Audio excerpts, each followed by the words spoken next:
엘리야는 참 하나님께서 사랑하신 것 같아요.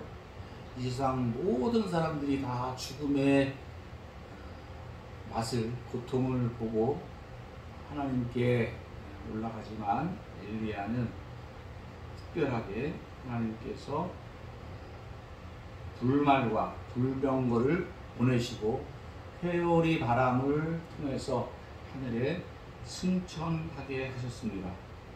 또 뿐만 아니라 예수님이 이 땅에 오셨을 때도 변화산에서 모세와 엘리야가 예수님과 같이 하나님 나라의 일들을 말씀을 하셨습니다. 그런 엘리야이지만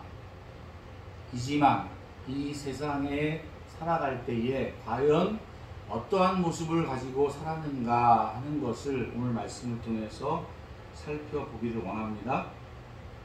오늘 여러분들이 읽은 성경 말씀은 갈멜산에서 엘리야와 이방의 우상들의 선지자 바알 선지자 450명과 대결을 하는 장면입니다. 이 시대는 북이스라엘 시대, 이스라엘의 아합 왕 시대인데 그 부인은 이세벨이라는 왕비입니다. 이 사람은 시돈, 페니키아의 나라 왕의 딸인데 아합은 이 사람과 정략 결혼을 함으로써 북이스라엘의 평화를 유지하고자 했습니다. 그런데 이 여자가 시집을 오면서 종교도 같이 가져왔습니다. 그래서 아합이 이렇게 믿음이 훌륭하지 못했던 것 같아요. 가나안의 바알 선지자 450명, 또 아세라 선지자 400명이 그 이세벨이 베푸는 그 상에서 같이 먹고 마셨다 하는 성경의 기록이 있습니다. 대단하죠? 바알 선지자 450명, 아세라 선지자 400명. 이들과 우리 엘리야와 영적인 대결을 벌이고 있는 장면이 오늘 성경의 말씀입니다. 네, 다 같이 한번 읽겠습니다. 39절, 38절에서 40절까지 시작. 이에 여호와의 불이 내려서 온전물과 나무와 돌과 흙을 또 드라이브를 핥은지라. 모든 백성이 보고 엎드려 가라되 여호와 그는 하나님이시로다. 여호와 그는 하나님이시로다 하니 엘리야가 그들에게 이르되 바알의 선지자를 잡되 그들 중 하나도 도망하지 못하게 하라 하니 곧 잡은지라. 엘리야가 그들의 기순 시내로 데려다가 거기서 죽이니라. 네, 할렐루야. 모세가 이스라엘 백성들에게 그렇게 다짐하고 부탁을 했거든요. 너희들이 가나안 땅에 들어가게 되면 절대로 가나안 민족들과 같이 지내지 말아라. 결혼하지 말아라. 거기에 들어가서 우상을 섬기지 말아라. 그렇게 다짐하고 부탁을 했음에도 불구하고 이스라엘 백성들은 하나님도 섬기고 바알도 섬겼어요. 왜? 하나님만 섬겨갖고는 안 될 것 같아요. 부족한 것 같아요. 바알도 섬겨야 농사를 잘 할 것 같고 돈도 잘 벌 것 같고 자식도 많이 날 것 같고. 아합 왕도 역시 바알만 섬긴 사람이 아니에요. 하나님도 섬기기도 하고 와이프가 우상을 믿으니까 또 우상도 믿고 바알도 믿고 아세라도 믿고 성전에서 막 같이 짬뽕으로 그냥 하나님 앞에 제사도 드리고 바알에게 제사도 드리고.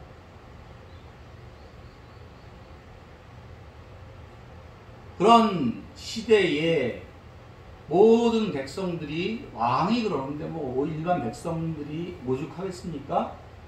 엘리야가 하나님의 말씀을 아합에게 전합니다.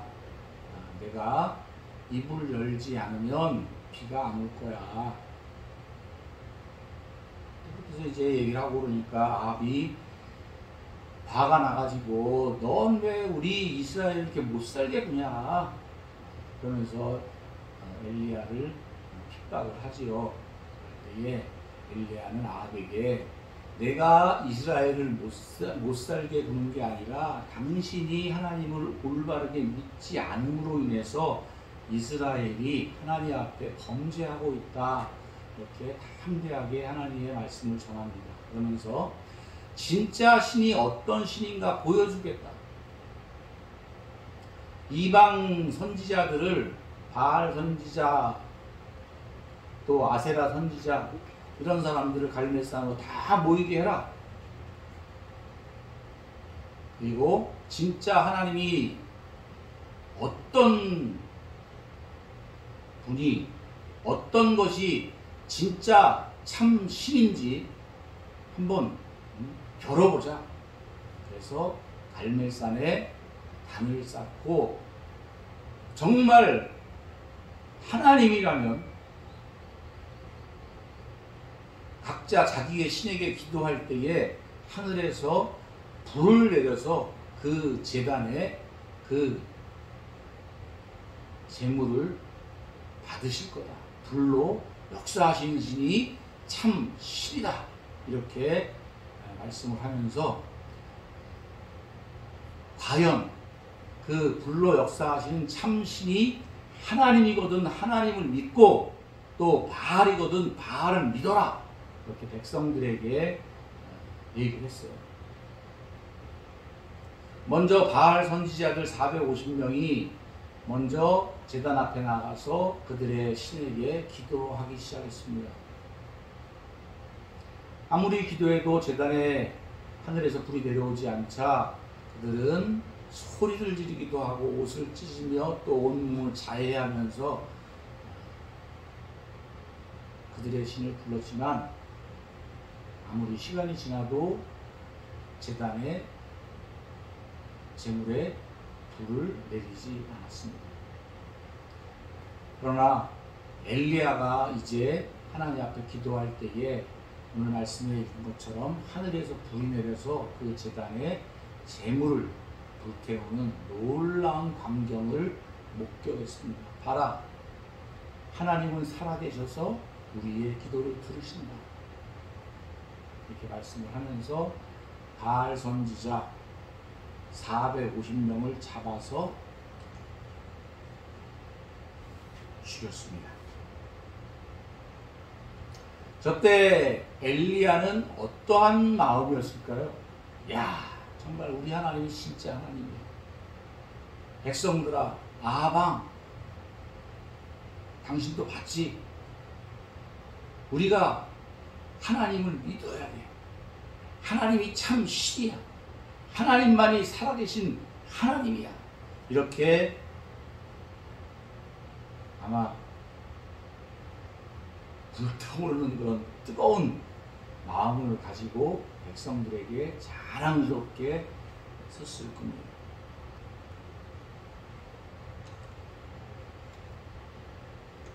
다 같이 한번 읽겠습니다. 1절, 2절 시작.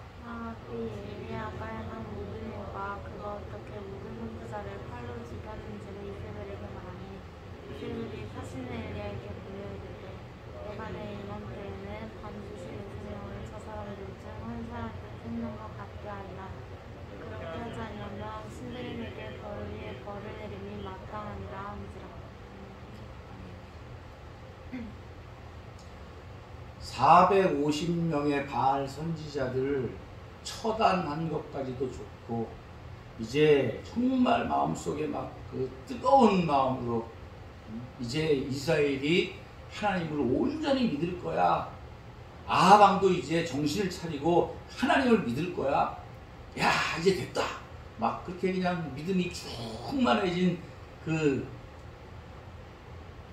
엘리야를 향해 이세벨이 저렇게 말을 하고 있는 거예요. 바알 선지자를 죽이자 그 아합 왕은 쪼르르 왕비에게 달려가서 엘리야가 바알 선지자를 다 죽였다고, 이러한 일이 있었다고 이렇게 얘기를 합니다. 참 이세벨이라는 여자는 대단한 사람인 것 같아요. 아마 일반적인 사람 같으면 자기들 선지자가 기도할 때에 불이 내려오지 않고 엘리야가 기도할 때는 하늘에서 불이 내려왔다. 정말 살아계신 하나님이 하나님이다. 이러한 역사적인 현실을 마주할 때에 와, 내가 잘못 믿었네. 살아계신 신은 참 하나님이네. 이렇게 얘기할 텐데 이 이세벨이라는 여자는 감히 내가 믿는 바알신의 선지자들을 죽여? 그러면서 너 내가 반드시 죽일 거야. 그러면서 사신을 보내서 저렇게 얘기하고 있잖아. 내가 내일 이맘때에는 반드시 내 생명을 저 사람 중 한 사람의 생명 같게 하리라. 바알 선지자를 죽인 것처럼 너도 죽일 거야. 그러면서 막 협박을 하니까 엘리야가 어떠실 것 같아요?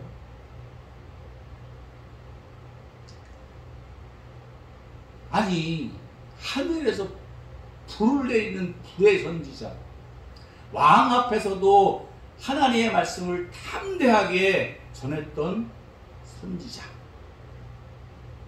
바알 선지자 450명, 아세라 선지자 400명, 그들과 영적 대결에서 습기에서 그들을 처단한 능력의 선지자가 이세벨이라는 그 여자의 말 한마디를 듣고 저렇게 연약해졌습니다. 3절, 4절 다 같이 읽습니다. 시작. 그가 오른편에 목을 담아 자기의 생명을 위해 도망하여 유다에 속한 브엘세바에 이르러 자기의 사원을 그곳에 머물게 하고 자기 자신은 관으로 들어가 하룻길쯤 가서 한 무겐나무 아래 앉아서 자기가 죽기를 원하여 이르되 여호와여 넉넉하오니 지금 내 생명을 거두시옵소서. 나는 내 조상들보다 낫지 못하니이다 하고. 바울도 이런 얘기를 했죠. 내가 선든가 할 때에 조심하라. 바로 얼마 전에 이방의 우상들의 선지자들과 싸워서 이겼는데 얼마나 마음이 뜨거웠겠어요. 얼마나 기뻤겠어요. 그런데 이세벨의 말 한마디를 듣고 낙심했습니다. 안 되는구나. 내가 아무리 하나님을 보여줘도 안 되는구나. 도대체 내가 할 수 있는 게 뭔가? 거기서부터 낙심이 밀려온 것 같아요. 그리고 그런 마음이 들어오기 시작하니까 이세벨에게 죽임을 당할 것이 두려워 도망갔다 이렇게 얘기하고 있습니다. 우리의 마음 가운데에 작은 연약해진 그곳을 통해서 원수마귀는 우리의 마음을 흔들어 봅니다. 내 마음에 들어오는 작은 불신, 죄, 허물, 그런 것들을 잘 믿음의 방패로 방어할 수 있기를 주님의 이름으로 축복합니다. 저도 이런 경험을 많이 했어요. 예전에 위문 예배 같은 거 이런 거 하고 그러면 막 차거든요. 토요일날 위문 예배 또 많이 와. 위문 예배 다 막 그래서 찬양도 열심히 부르고 기도도 하고 막 즐겁게 막 잔치를 해요. 그리고 주일날 그 다음에 이만큼 앉아 있어. 와, 내가 위문 예배를 왜 했을까? 네? 교회에서 찬양대회 왜 했을까? 막 절망감이 그냥.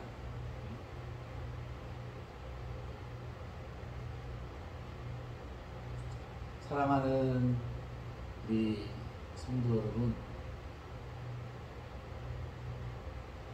우리의 마음을 잘 지킬 수 있기를 주님의 이름으로 축복합니다.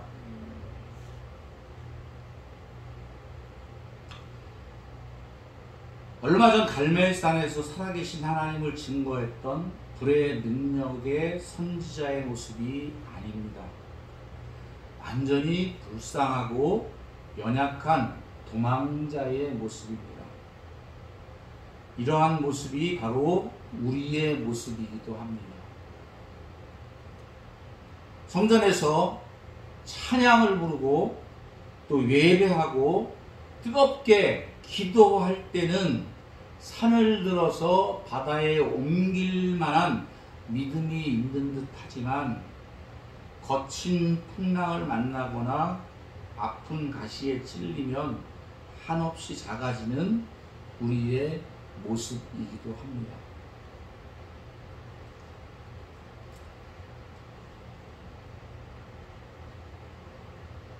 요새도 논산훈련소에서 세례식을 하나 모르겠네요. 코로나 때문에.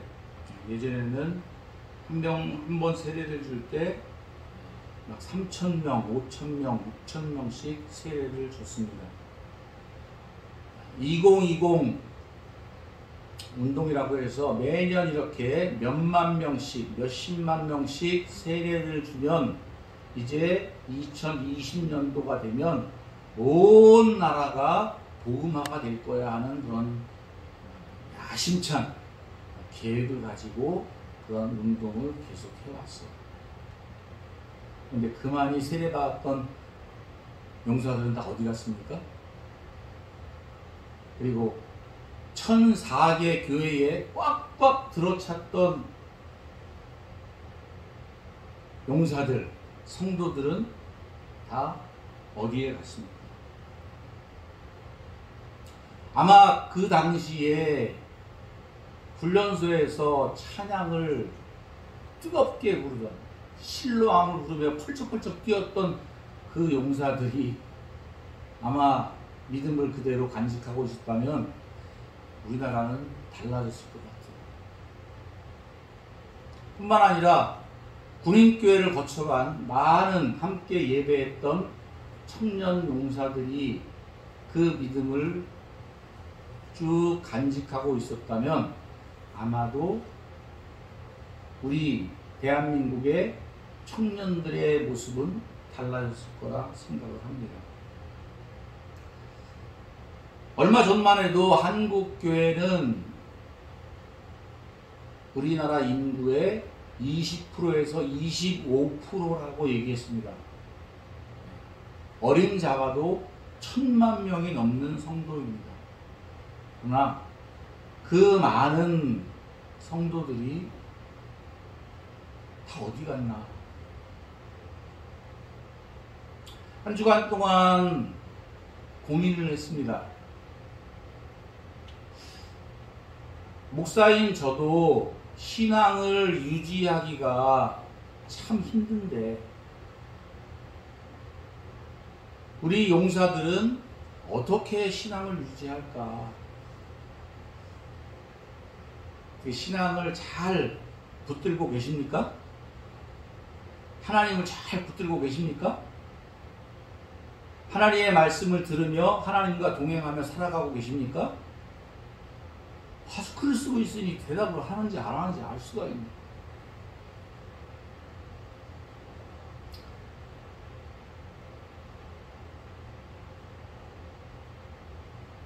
한번 금요 철야 기도 시간에 설교 준비를 하면서 다른 교회들은 지금 시간에 어떻게 하고 있나 한번 실시간으로 예배 드리는 모습을 쭉 들어가서 봤어요.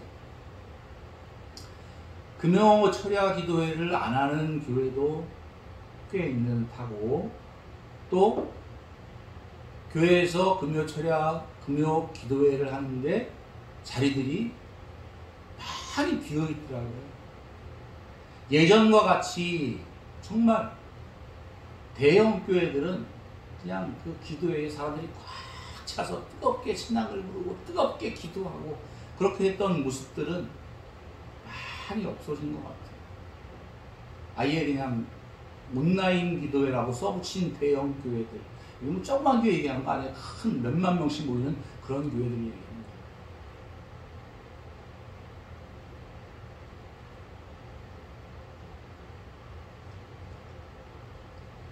그 모습들을 바라보면서 비어져가는 교회, 모이지 않는 성도들의 모습, 코로나 또 이 시대의 여러 가지 신앙의 환경들이 우리 성도들을 엘리야처럼 무기력하게 또 연약하게 절망과 낙심 가운데에 빠지게 하는 것이 아닌가 하는 그런 생각을 합니다.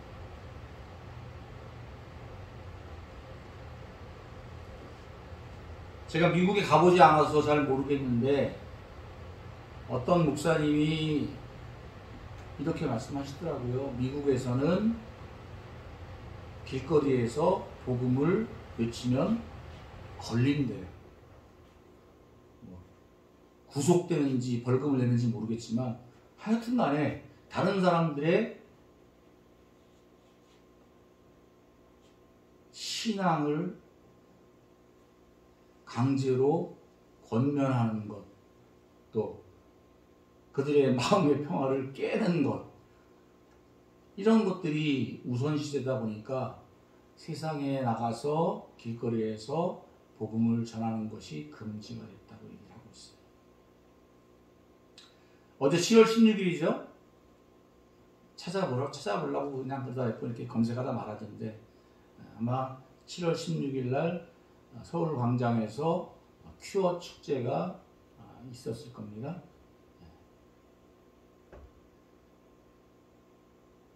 동성애가 잘못된 거다.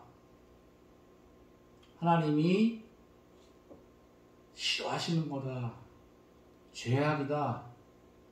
회개하고 하나님의 말씀으로 올바르게 살아야 된다 하는 말을 하면 소수자의 인권을 유린하는 못된 사람으로 낙인이 찍히는 그런 시대가 되고 전 세계의 사법 체제가 그들을 존중하는 것으로 법들이 다 개정이 되어가고 얼마 남지 않은 나라 우리나라도 아마 조금씩 야금야금 법이 바뀌어 갈 것 같습니다.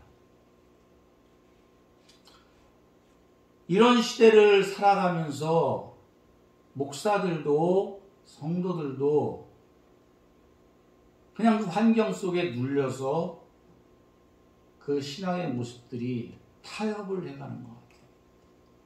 코로나니까 뭐 온라인으로 예배드리는 것도 해야지. 시대 문화가 바뀌었으니까 여기에 교회도 적응해야 되는 거 아닌가. 큰 교회들은 인터넷 여러 가지 매스미디어 그런 장비들과 또 사람들 인력들을 동원해서 시대에 잘 적응해서 성도들을 잃지 않으려고 애를 쓰고 있습니다.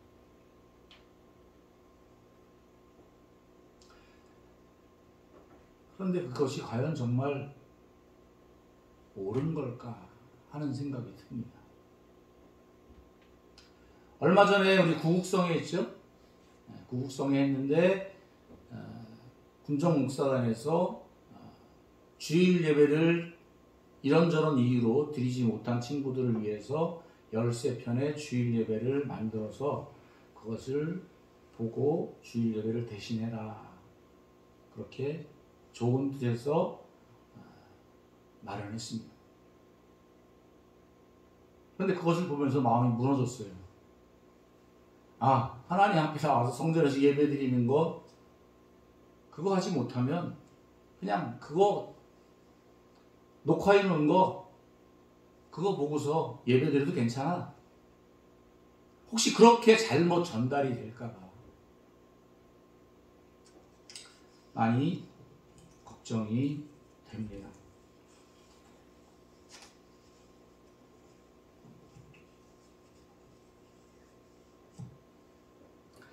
엘리야가 마음이 무너져서 아무것도 할 수 없고 완전히 탈진해서 손가락 하나 움직일 힘도 없이 로뎀 나무 아래서 죽고 싶다고, 나를 죽여달라고 하나님 앞에 기도하고 있는 그러한 모습과 우리들의 모습과 비교가 되고 있습니다.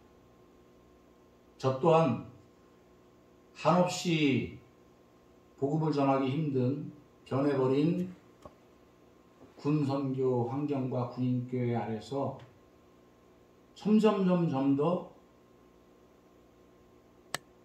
약해지는 것 같아요. 내가 할 수 있는 것이 아무것도 없을 것 같아요. 아무것도 없어요. 안 나오는 걸 어떻게 해요? 오늘 군적으로 임명된 군적 형제들을 통해서 교회 나가자고 얘기하면 강요했다고 혼난다고 그러는데,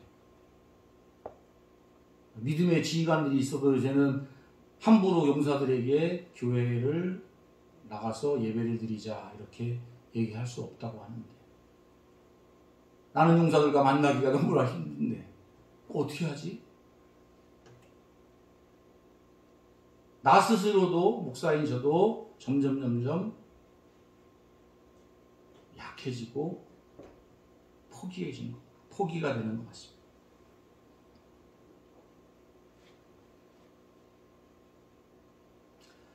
아마 엘리야는 초라하게 변한 자신의 모습을 발견하고 눈물을 흘리며 죽기를 하나님 앞에 얘기했던 것 같습니다. 이럴 때에 하나님께서 엘리야를 찾아오셨습니다. 다 같이 읽겠습니다. 시작. 생명만에 누워자더니 천사가 오르는지면 그에게 이르되 일어나서 먹으라 하는지라. 본즉 머리맡에 숯불에 구운 떡과 혼용물이 있더라.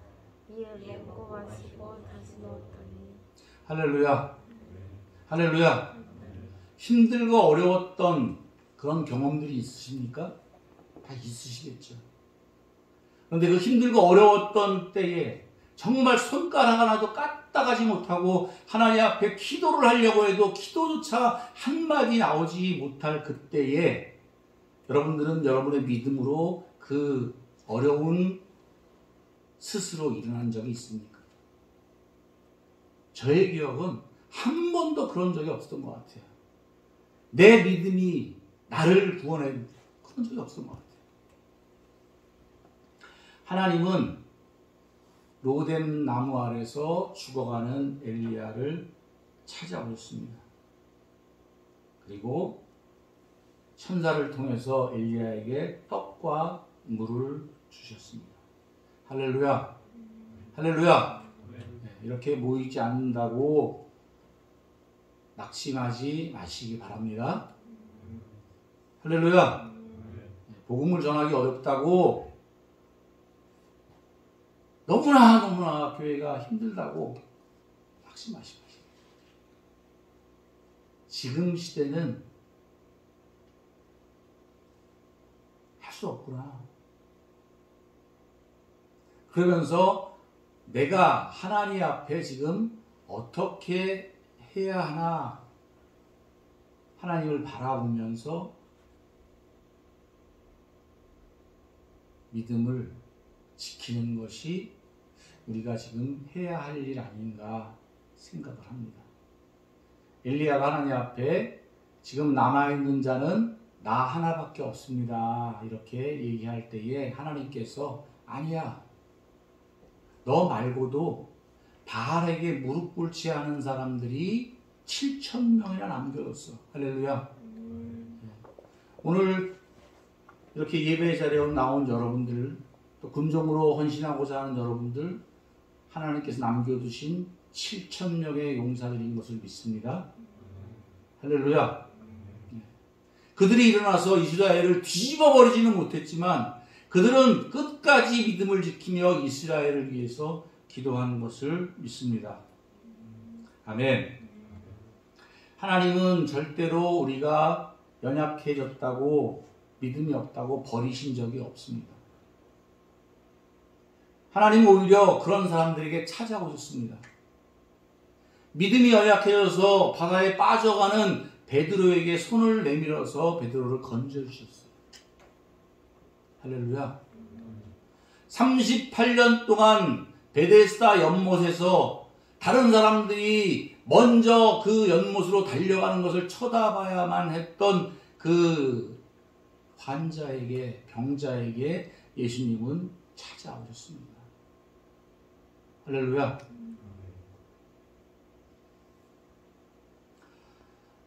여러분들도 잘 아실 거예요. 분당 우리 교회 이찬수 목사님의 아들이시죠. 목사님 아버지가 기도하다가 아마 40일 금식기도 하신 것 같아요. 기도하다가 돌아가셨대요. 얼마나 살기 힘들었겠어요. 아버지 돌아가시고 미국에 가고서 직장에 있는 것도 아니고 알바를 하려고 해도 언어가 안 되니까 알바도 못하고 너무나 살기 힘들어서 길거리에서 하늘을 향해서 손가락질하면서 당신이 살아계시냐고,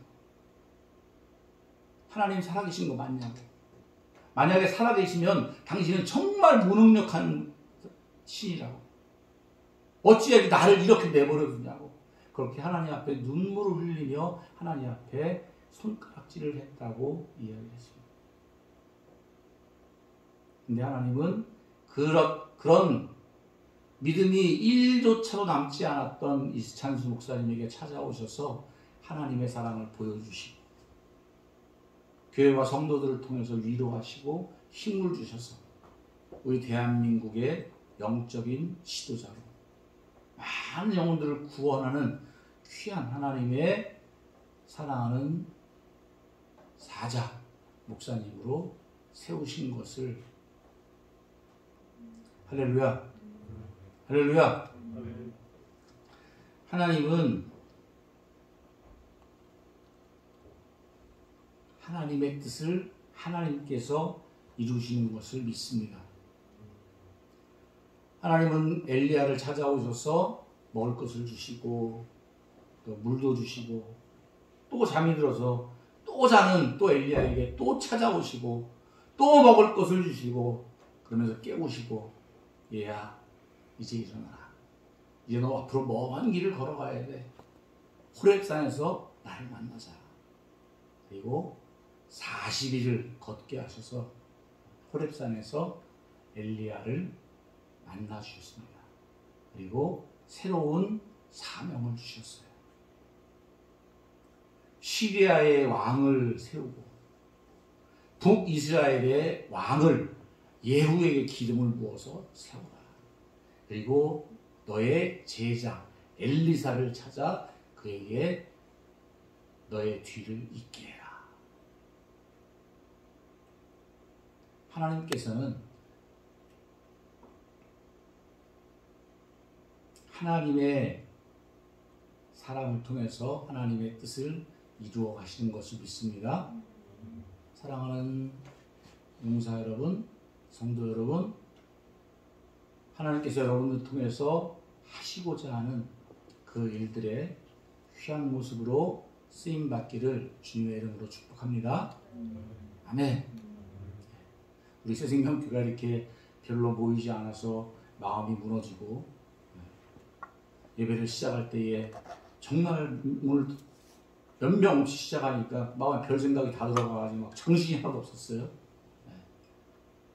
대장님 부부께서 나중에 들어오셔가지고 조금 마음이 진정이 했는데, 아무리 마음속으로 다짐을 하고 사람 숫자를 보면 안 되지, 사람을 보면 안 되지, 하나님을 바라봐야지, 아무리 속으로 안 그런 척 흔들리지 않은 척 해도 계속 마음이 흔들려요. 그러나 그러나 지금은 우리가 이렇게 모여서 힘들고 어렵지만 엘리야가 로뎀나무 아래서 하나님을 바라봤던 것처럼 기도 한마디 못했지만 몸을 움직일 만한 기력조차 없었지만 그래도 하나님을 바라보면서 차라리 죽여달라고 외쳤던 하나님 앞에 서 있는 그 모습이 하나님께서는 귀하게 여기시고 그를 끝까지 하나님의 일을 감당하도록 이끄신 것을 믿습니다. 오늘 적은 수지만 함께 모여서 예배드린 여러분들을 바라보면서 정말 힘들고 어려운 때에 군종을 하겠다고, 군종은 빼고나 몇 명 없네, 군종하겠다고 결심한 여러분들, 엘리야에게 아직도 7,000명이 남았다고 걱정하지 말라고 그렇게 말씀하시는 것 같아서 정말 여러분들을 보면서 감사하기도 하고 또 힘이 나기도 합니다. 비록 우리 새생명교회 몇 명 채우겠다고 하는 얘기가 아니라 대한민국의 청년들이 교회를 떠나고 하나님을 안 믿겠다고 다짐하는 그런 사람들을 바라보면서 과연 한국교회의 미래가 있겠나, 대한민국의 미래가 있겠나 걱정하지만 쓸데없는 걱정인 것 같아요. 하나님께서는 하나님의 뜻을 반드시 이루어 가시는 것을 믿습니다. 역사를 통해서 하나님은 한 번도 우리를 버리지 아니하시고 또 우리를 이끄시고 하나님의 나라를 이 땅에 다시 재창조하실 것을 믿습니다. 아멘. 같이 찬양 부르겠습니다.